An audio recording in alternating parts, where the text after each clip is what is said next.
Hello, my crafty goblins and ghouls. I sure hope you're having a bootastic day.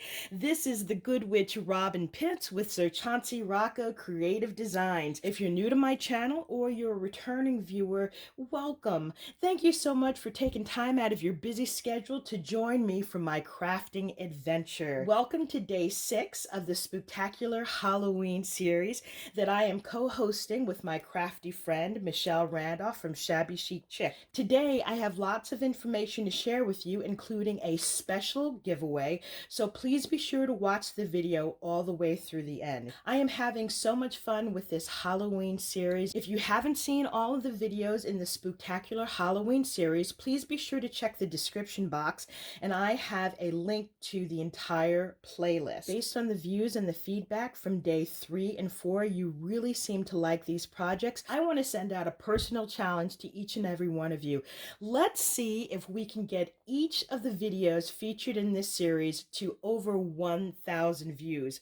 So if you haven't seen day 1, day 2, please go back, check it out, and leave a comment. For today's project, I have created this spooky rhinestone pumpkin gift box. I'm going to do a quick tutorial that shows you how I assembled this pumpkin box. To make this project, I used an older paper by Recollections. It's called Moonlit Manor, and I just love the deep, rich purples and the blacks and the grays.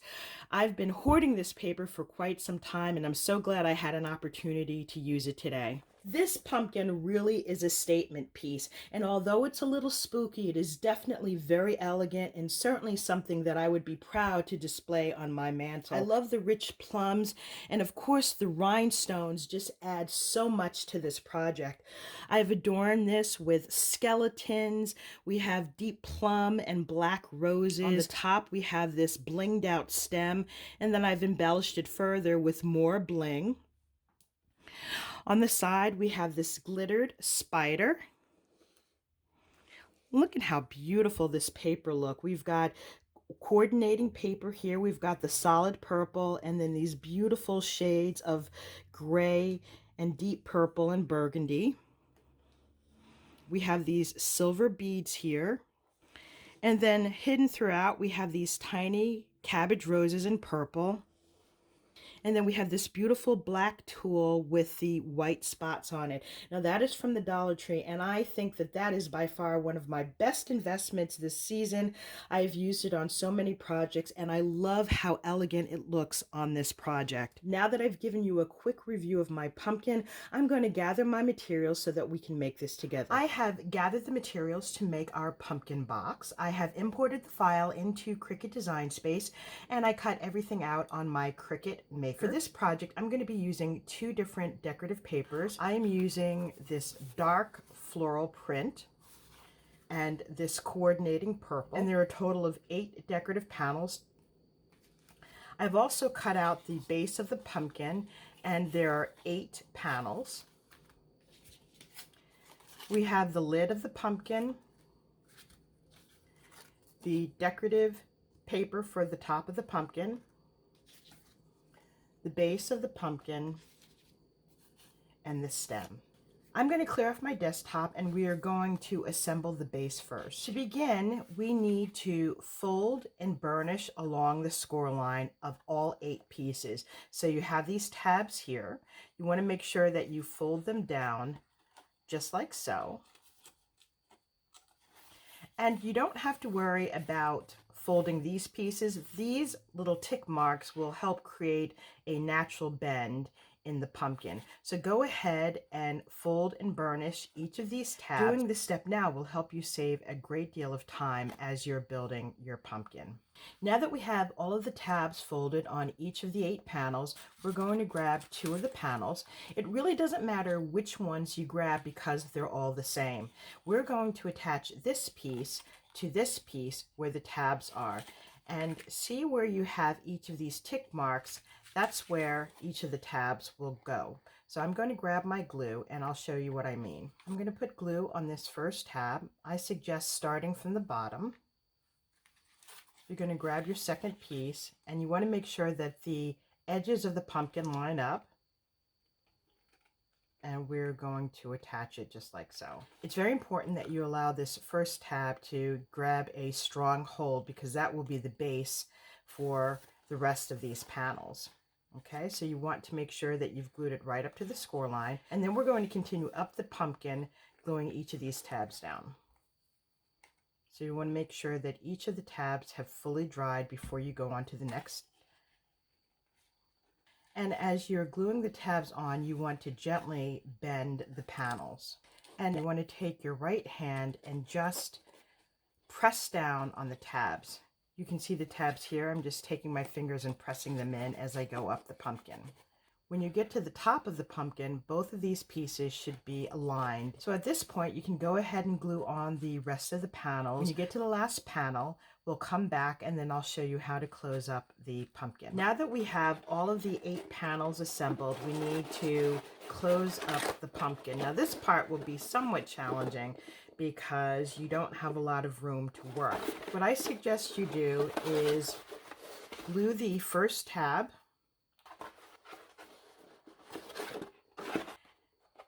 Make sure there's a strong adhesion on the top, and make sure that all the lines are evenly lined up. And then glue the last tabs on the bottom. Again, you want to make sure that the bottoms are lined up. Now that you have the top tab and the bottom tab attached, you can go in and glue in the rest of the tabs. Now to do that, you're going to have to turn your pumpkin upside down, and this is going to be difficult for you to see, but where those open tabs are, you're going to put glue on it and then hold them in one by one. Now that our pumpkin is assembled, we're going to turn it over and we're going to cover up the bottom. Now I have gone ahead and folded down these little tabs, and you'll notice that there's a hard tab here as opposed to the softer tick marks here. So you want to fold down each of the tabs. You want to grab this piece and we're going to glue this bottom piece down. Once you have the bottom glued on, you want to turn it over and stick your hand in and press along the inside tabs on the bottom of the pumpkin. Now that the base of the pumpkin is complete, let's put this aside, and we're going to grab this piece and this piece as well. You want to make sure you fold along the score line, and we're going to join this tab with this, just like so. Once we have this piece attached, we're going to attach this piece, and you want to glue it down just like you glued the base of the pumpkin.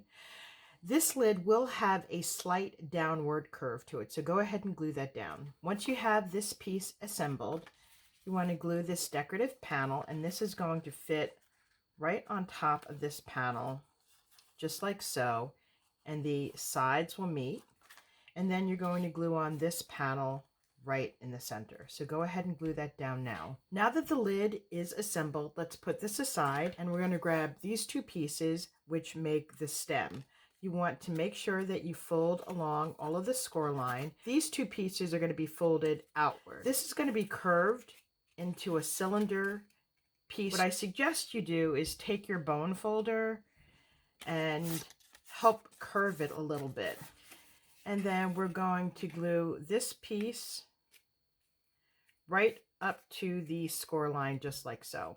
Once you've glued that on, then you're going to fold these tabs down and you're going to glue the circle on top to complete the stem. Now that the stem is assembled, we're going to take these 2 pieces and we're going to glue it down to the lid. Okay, so you want to make sure that you have it centered right on the lid. So go ahead and glue that down now. Now we're going to attach the decorative panel one by one.